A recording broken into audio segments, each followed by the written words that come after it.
JPSC online classes में आपका स्वागत है। आज का टॉपिक्स है संथाल, नागवंशी और पहाड़ा पंचायत शासन व्यवस्था के बारे में हम लोग पढ़ेंगे। आइए हम लोग स्टार्ट करते हैं। संथाल जनजाति शासन व्यवस्था। संथाल जनजाति शासन व्यवस्था जो है, संथाल झारखंड के प्रमुख आदिवासी में से एक है। वैसे तो यह झारखंड के विभिन्न भाग में है, लेकिन बहुसंख्यक संथाल का निवास स्थान संथाल परगना है। नवीनतम जनगणना के अनुसार इसकी कुल जनसंख्या लगभग 24 लाख है, जो झारखंड के आदिवासी में से सबसे बड़ी संख्या है। संथालों की प्रारंभिक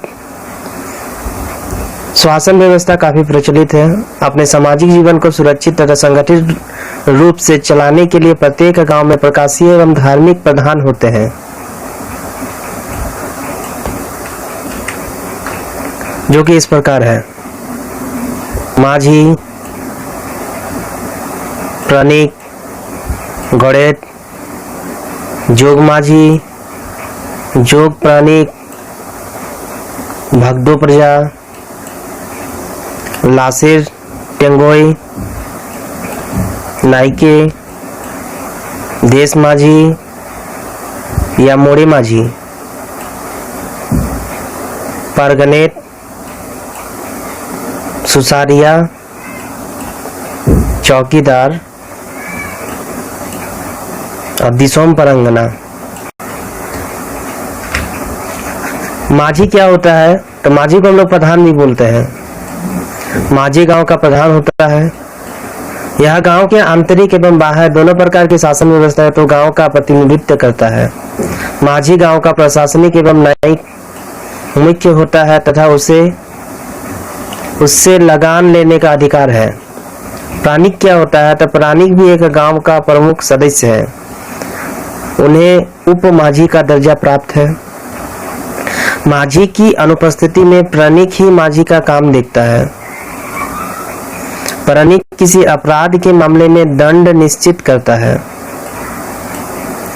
दंड वही माना जाता है जो प्राणिक द्वारा सुनिश्चित किया जाता है। गौड़ेत क्या होता है भाई? गौड़ेत माझी के सचिव के रूप में काम करता है। माझी के कहने पर गांव की बैठकी करने के लिए ग्रामीण को सूचित करता है। इसके अलावा गांव के पूजा का पाठ में खजांची का काम करता है। कौन? गौड़ेत। चंदा इकट्ठा करता है। पर्व त्योहार के बारे में गांव को सूचना देता है। गौड़ेत को पूरे गांव की जनसंख्या तथा परिवार की जानकारी रहती है। अगला है जोग माझी। जोग माझी क्या होता है? तो जोग माझी का उप सचिव होता है। गांव के शादी विवाह का हिसाब किताब जोग माझी के पास रहता है। गांव में जितना भी शादी ब्याह होता है सारा का हिसाब किताब रखता है जोग माझी। ये युवाओं का नेता होता है। शादी विवाह में लड़का लड़कियों का नेतृत्व भी करता है। शादी के विवादों में जोग माझी का निर्णय सुनाता है। जोग प्राणिक उप जोग माझी है। जोग माझी की अनुपस्थिति में जोग प्राणिक ही कार्यभार संभालता है। भगदो प्रजा गांव के कुछ प्रमुख सज्जन है जो गांव के प्रत्येक मामले में विचार एवं विमर्श के लिए सभा में उपस्थित रहते हैं। प्रत्येक टोला में एक या दो लोग हो सकते हैं। लासेर टेंगोई संगठनात्मक प्रमुख होता है जो ग्रामीणों को बाहरी हमलों की सुरक्षा प्रदान करता है। नाइके गांव के धार्मिक पूजा पाठ को संपन्न करता है तथा धार्मिक अपराधों के मामले में अपना फैसला सुनाता है। यह गांव के अंदर जितने भी देवी देवता है उसका पूजा पाठ करता है। देश माझी या मोड़े माझी 5 से 8 गांव के माझियों का देश माझी कहा जाता है। यदि किसी मामला का फैसला माझी नहीं कर सकता है तो उस मामले को माझी द्वारा देश माझी के पास लाया जाता है, जो कि 5 से 8 माझी मिलकर मामला का फैसला करता है। इसे मोड़े माझी भी कहा जाता है। परगनेट। परगनेट 15 से 20 गांवों के बीच एक परगनेट होता है। यह गांव के माझियों का प्रधान होता है। जिला जिस मामला को देश माझी नहीं निपटा सकते, उस मामला को परगनेट के पास संबंधित गांव के माझी द्वारा लाया जाता है। सुसारिया। सुसारिया ये एक सभा को सुचारू रूप से चलाते हैं। यह पद सभी क्षेत्रों में नहीं होता है। चौकीदार। चौकीदार यह माझी के आदेश से अपराधी व्यक्ति को गिरफ्तार करता है। यह पद पारंपरिक नहीं है। दिसोम परगना। कुछ क्षेत्र में सभी परगनेट के ऊपर एक दिसोम परगना होता है। जब कोई मामला परगनोट द्वारा नहीं निपटाया जाता है तो इसे मामले को दोसम परगना के सभा में निपटाया जाता है। गांव को संभालने के लिए ये अपने आप में एक कैबिनेट है। भागदो प्रजा को छोड़कर शेष सभी पदाधिकारियों को गांव की ओर से जमीन मिली रहती है।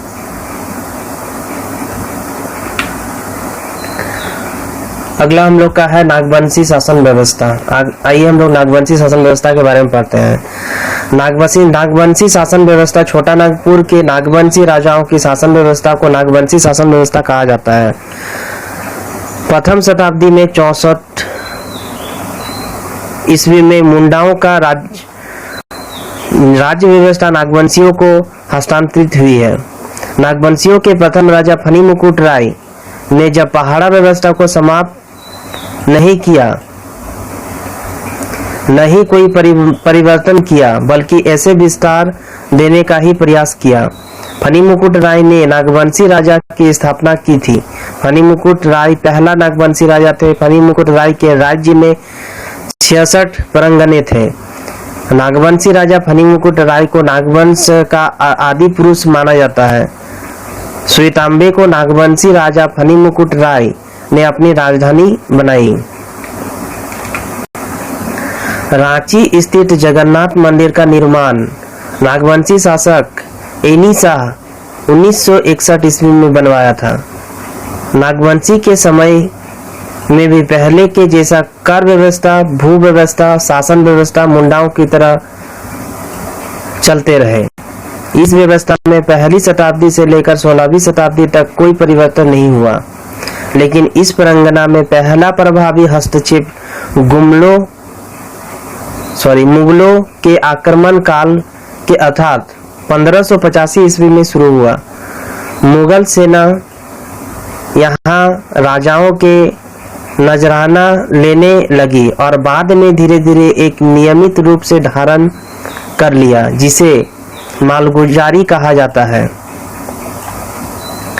नागवंशी शासन काल व्यवस्था में कर या मालगुजारी लेने की प्रथा साधारण बात नहीं थी। उस समय नागवंशी राजाओं को पूरे राज्य की मालगुजारी देने का असंभव होने लगा। 1616 ईस्वी में कर नहीं दे पाने के कारण छोटा नागपुर खास के महाराजा दुर्जन साल को कैद कर ग्वालियर के किले में 12 वर्षों तक जहांगीर द्वारा रखा गया था। 6000 रुपये सालाना कर देने की सहमति के आधार पर दुर्जन साल को कैद से आजाद किया गया था। नागवंशी राजाओं पर कर बढ़ता चला गया, लेकिन यहाँ प्रजा से लेकर कर लेने का रिवाज नहीं था। लेकिन लगातार बढ़ते कर को देखकर नागवंशी राजाओं ने अपने व्यवस्था को बदलकर लोगों से कर लेने शुरू कर दिया। नागवंशी राजाओं ने पहाड़ा के प्रमुख मानकियों को भूइहर कहा गया मालगुजारी वसूल करने का आदेश दिया गया। समय के साथ राजाओं ने अपने अलग जागीरदार रखे और उसे मालगुजारी वसूलने के लिए प्राधिकृत किया। इसमें भूइहरों की स्थिति एवं और भी दयनीय हो गई।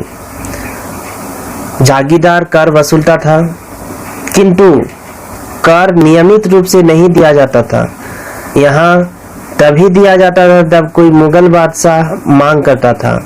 इस अधिनियम को कर व्यवस्था को नजराना या पेशकश कहा जाता था। अंग्रेजों का आगमन मुगलों के बाद 1765 ईस्वी में दीवानी मिलने के बाद हुआ। अंग्रेजों का आगमन के साथ ही इस क्षेत्र को पटना काउंसिल के व्यवस्था में फोर्ट विलियम के अधीन रखा। इस क्षेत्र को 1773 ईस्वी तक कोई नियमित कर नहीं मिला। तब नागपुर खास के एस.जी. हटली को प्रथम सिविल कलेक्टर नियुक्त किया गया, परंतु इससे भी कर संग्रहण में सफलता नहीं मिली। अंग्रेज ने कर वसूलने की कई और तरीके अपनाए, फिर भी उन्हें पूर्ण सफलता नहीं मिली। कर नियमित वसूलने के लिए 1773 ईस्वी में स्थायी बंदोबस्ती के बहाने राजा महाराजाओं को जमींदार दिया गया था। इस समय एक महत्वपूर्ण परिवर्तन हुआ था। जागीरदारी प्रथा जमींदार प्रथा में बदल गया। इस व्यवस्था में प्राचीन काल के से चली आ रही मुंडाओं और नागवंशियों के राजा व्यवस्था को समाप्त हो गए। इसके बाद अंग्रेजों की विधि व्यवस्था की शुरुआत होती है। राजा महाराजा अंग्रेजों के लिए कर वसूलने वाले मात्रा रह गए थे। नए कानूनों एवं नियमों आने लगे, जिससे यहाँ के राजा महाराजा मुंडा मानकी पहाड़ा पंचायत समाप्त हो गए। पूरे देश के साथ छोटा नागपुर अंग्रेजों के अधीन हो गया और नागवंशी राजाओं की राज व्यवस्था खत्म हो गई। आइए अगला हम लोग पहाड़ा पंचायत व्यवस्था के बारे में पढ़ते हैं। झारखंड में मुंडाओं के बाद आने वाले एक नाम उरांव आता है। इन्होंने भी जंगल साफ कर गांव तथा खेती के लिए जमीन बनवाए। गांव भूइहर गांव तथा जमीन को भूइहरी जमीन कहा जाता है, जिसके मालिक को भूइहर या भूइहरदार भी कहते हैं। उरांव की अपनी पारंपरिक शासन व्यवस्था है। मुंडाओं की तरह पहाड़ा पंचायत कहलाती है, परंतु इसके अपने स्वरूप हैं। इसे उरांव की पारंपरिक शासन व्यवस्था भी कहते हैं। पारंपरिक शासन व्यवस्था में पहले पाहन होते हैं, जो धार्मिक एवं सामाजिक आदि प्रसंगों को देख रेख करते हैं। बाद में पाहन से सहयोग के लिए महतो का पद बना। इस तरह आरंभ में पाहन महतो व गांव के बड़े बुजुर्गों पंचों के रूप में गांव का संचालन तथा निर्णय करते थे। संप्रति उरांव में जो पारंपरिक शासन व्यवस्था है वह 3 स्तरीय है। ग्राम, पहाड़ा राजा स्तर, पहाड़ा दीवान स्तर। इसके अपने अपने पदाधिकारी होते हैं। ग्राम स्तर पर हर गांव का एक प्रधान होता है, जिसे महतो कहते हैं। महतो भूइहर कुल का होता था। भूइहर कुल लोगों ने इस ही गांव को बसाया था। महतो के अधीन प्रशासन, न्याय तथा संपर्क पदाधिकारी कार्य होते हैं। माझी महतो का सहयोगी होता है, जो महतो के हर पंचायती आदेश को गांव वाले तक पहुंचाता है। पाहन धार्मिक अनुष्ठान, पर्व, त्योहार, शादी विवाह कार्य संपादित करता है। पाहन महतो को पंचायत बैठक में भी सहयोग करता है। बेगा पाहन का सहयोगी होता है। पहाड़ा राजा 5 से 21 गांवों को मिलाकर पहाड़ा पंचायत बनता है, जिसे प्रमुख को पहाड़ा राजा कहते हैं। पहाड़ा दीवान। पहाड़ा दीवान सर्वोच्च पदाधिकारी होता है। उसके द्वारा लिए गए निर्णय अंतिम होता है। पहाड़ा शासन व्यवस्था में महिला एवं पुरुष दोनों पंचायत में उपस्थित हो सकते हैं। थैंक यू दोस्तों। आपको अगर अच्छा लगा हो तो लाइक